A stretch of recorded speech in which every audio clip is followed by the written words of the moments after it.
हाडांची कमजोरी दूर करण्यासाठी म्हशीच्या दुधात थोडासा गूळ मिसळून प्या.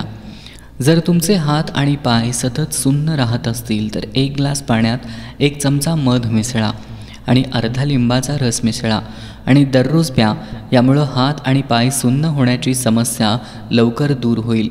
गरोदरपणात केळीचं सेवन केल्यानं मुलांची हाडं मजबूत होतात आणि मुलाचा चांगला विकास होण्यास मदत होते. तुम्हाला तुमच्या रक्तात समस्या जाणवत असल्यास किंवा तुमच्या चेहऱ्यावर मुरूम डाग असल्यास कारले, मेथी आणि मुळा याचं अधिक सेवन करा आणि तळलेले मसालेदार पदार्थांचं सेवन कमी करा. शरीरात दुखत असेल किंवा गॅसची खूप समस्या असेल तर जेवणात अद्रक आणि ओव्याचं जास्त सेवन करा. चेहऱ्यावरील डाग दूर करण्यासाठी पाण्यात पुदिना टाकून प्या.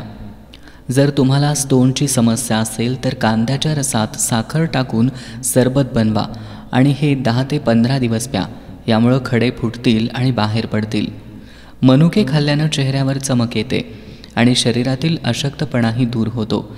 तुम्ही रात्रभर भिजवून सकाळी रिकामी पोटी खाऊ शकता. तसेच तुम्ही मनुके दिवसा न भिजवता सुद्धा खाऊ शकता.